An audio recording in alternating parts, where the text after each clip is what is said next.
Alors bonjour tout le monde, bien content d'être parmi vous virtuellement aujourd'hui. Merci aux organisateurs de l'ICEPS pour cette belle invitation.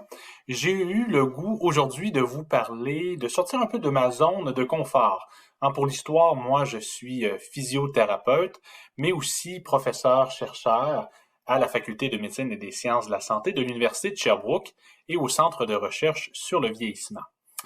Et normalement, mon domaine d'intérêt, c'est la douleur. Moi, je m'intéresse à la douleur chronique chez les aînés. Mais j'ai eu le goût de prendre un pas de recul aujourd'hui pour vous parler des télésoins et de la téléréadaptation. Dans ce contexte-là où on veut parler de bonnes pratiques, j'avais le goût de vous illustrer, de réfléchir avec vous aux opportunités que nous offraient les télésoins, la téléréadaptation, euh, pour aider nos patients à vieillir, à bien vieillir et à vieillir sans douleur. D'entrée de jeu, avant de commencer, je devrais peut-être vous dire que même si je vais vous parler de technologie et je suis bien au fait de toutes les rumeurs qui ont eu cours, qui se sont propagées ces derniers temps sur les médias sociaux, mais je vous rassure, tout de même, je n'ai aucun lien avec les Bill Gates et Microsoft de ce monde et n'ai aucune affiliation avec le fabricant d'un produit ou avec le fournisseur d'un service commercial qui pourrait être discuté lors de cette présentation. Mais si on regarde donc au-delà des nouvelles sur les médias sociaux et qu'on s'intéresse peut-être aux médias plus traditionnels, j'ai sorti une nouvelle qui a été publiée, diffusée, c'était au mois d'octobre 2020. Des nouvelles comme ça, il y en a eu quelques-unes quand même par chez vous, par chez vous aussi, je l'imagine bien. Dans cet article-là, la journaliste nous faisait ressortir que la pandémie de COVID-19 avait été et est encore un puissant révélateur. Elle mettait sous la loupe, elle révélait au grand jour les inégalités sociales qui affectent notre société. Ces inégalités-là qui étaient là bien avant la pandémie, on s'entend, mais vous en conviendrez avec moi, la pandémie n'a pas touché tout le monde de la même façon. Certaines personnes moins fortunées ont été impactées plus fortement ces derniers mois. Et je vous dirais devant ça, bien, qu'est-ce qu'on fait? Une fois que la vie va retourner à ce qu'on connaissait, ou en tout cas à ce qu'elle ressemblait avant ce mois de février, ce mois de mars 2020.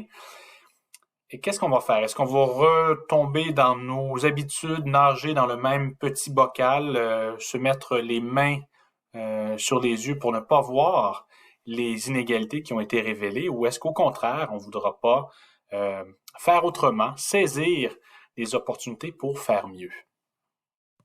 Dans le domaine de la santé, un des enjeux, c'est l'accès aux soins. Vous le savez probablement, peut être plus difficile pour certaines personnes. Même, c'est pas seulement pour un enjeu financier. Nous, au Canada, comme par chez vous en France, on a accès à un système de santé public, mais malgré tout, certaines personnes peuvent avoir plus de difficultés à avoir accès aux soins. J'en ai pour preuve ici un article qui a été publié par des collègues du Québec, Simon Deslauriers et collaborateurs, qui révélait les difficultés qu'avaient certains patients d'avoir accès aux soins de physiothérapie, aux services de physiothérapie au Québec. Des articles comme ça, malheureusement, je devrais dire peut-être, il y en a un tout petit peu partout à travers le monde. On n'est pas un cas isolé au Québec. J'en ai sorti quelques articles ici, j'aurais pu en sortir plusieurs autres. Une des choses qui me frappe, moi, et qui me préoccupe en tant que chercheur au Centre de recherche sur le vieillissement, c'est de voir qu'une des parties de la population pour qui l'accès aux soins est plus difficile, ce sont les personnes âgées. Et je le répète, c'est pas seulement un enjeu financier, évidemment, il y a parfois l'enjeu financier, mais c'est aussi toute la difficulté que peuvent éprouver certaines personnes âgées, certains aînés, pour se déplacer et aller voir leur médecin, leur physiothérapeute, leur professionnel de la santé. Et ça, je vous dirais que c'est particulièrement préoccupant en douleur. puisqu'on sait que la douleur chronique, eh bien, elle touche de façon particulièrement forte les personnes plus âgées. Alors, paradoxalement, on est devant cette situation où les aînés sont très touchés par la douleur chronique, mais pour qui, paradoxalement, l'accès aux soins est plus difficile. Alors, qu'est-ce qu'on fait dans pareille situation? Eh bien, je vous dirais que c'est notre chance de faire mieux. D'autant plus qu'il y a eu quand même des belles choses au cours des derniers mois. La pandémie nous a montré plein de façons de faire autrement. Et une de ces façons-là, vous l'aurez deviné, eh bien, c'est les télésoins, la téléréadaptation.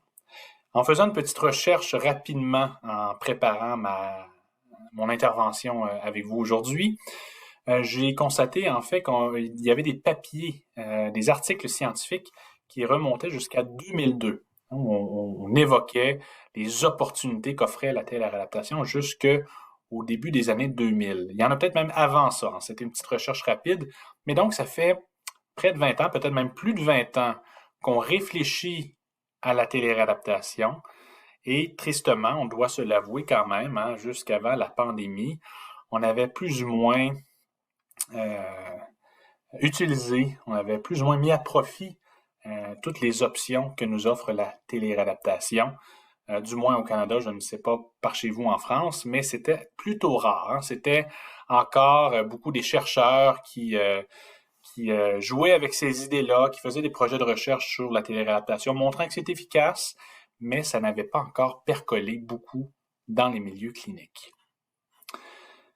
Alors, vous le devinerez, hein, c'est un peu le plaidoyer que je fais avec vous aujourd'hui en disant, ben, c'est peut-être le temps de changer. Hein.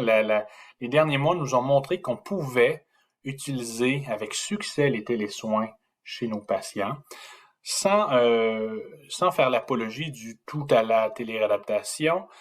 Je pense qu'il faut quand même réfléchir. Peut-être utiliser chez certains patients une approche hybride. Peut-être chez certains, c'est seulement la téléréadaptation, des télésoins qui sont possibles. D'autres qui vont aimer continuer de venir vous voir en clinique, et là-dessus, il n'y a pas de problème.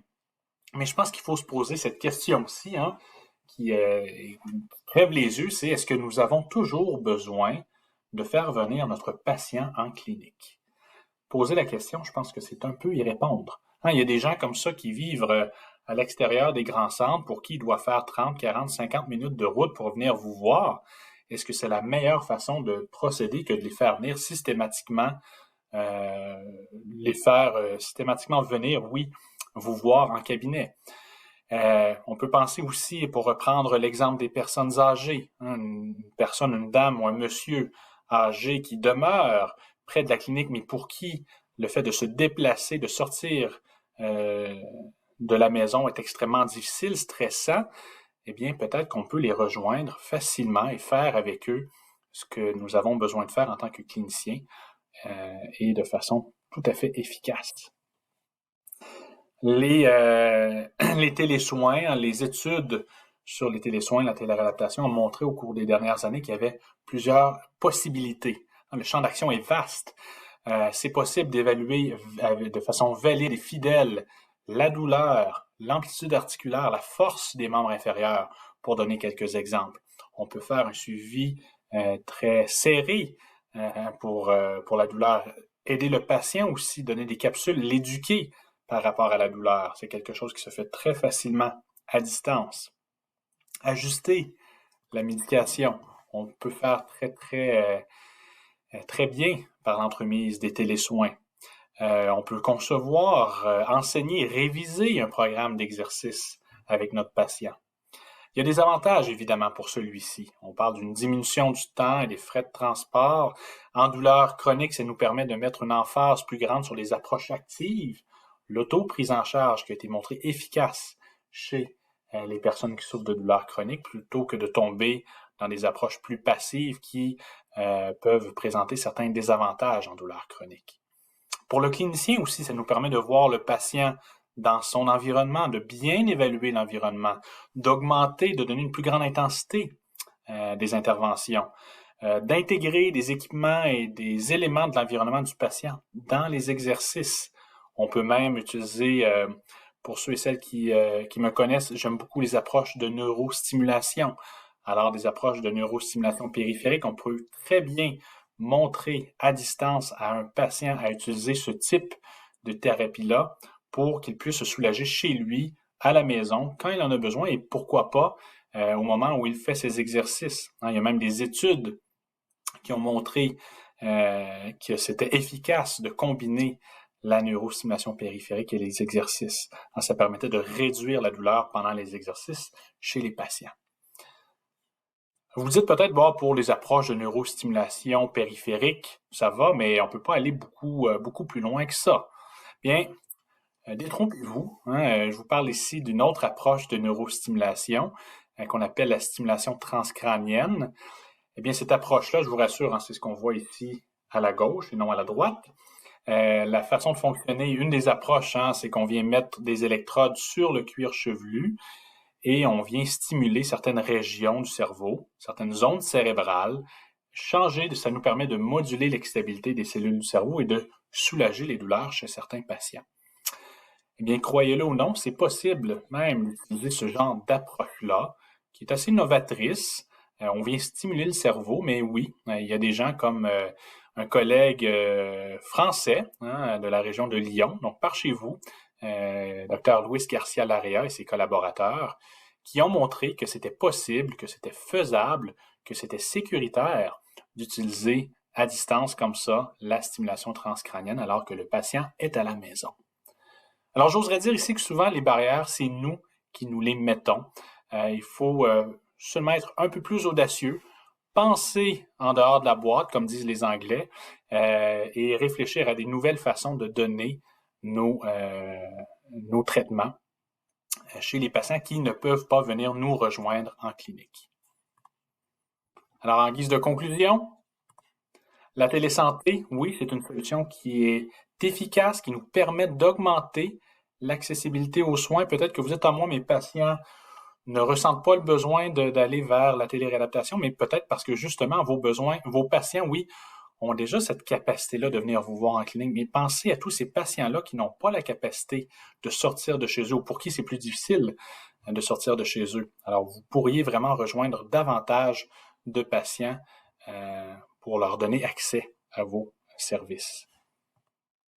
Et je vous dirais aussi que la téléréadaptation, c'est plus qu'un compromis acceptable, c'est quelque chose qui est efficace. Dans plusieurs études, on a montré que c'était au moins aussi efficace que les approches traditionnelles en clinique. Ça permet aussi de favoriser l'adhérence et d'augmenter l'intensité du traitement. Alors là-dessus, je vous remercie beaucoup pour votre attention. Je remercie à nouveau mes collègues de l'ICEPS pour cette belle invitation. Et au plaisir de vous écouter et d'échanger avec vous sur les approches de télésoins.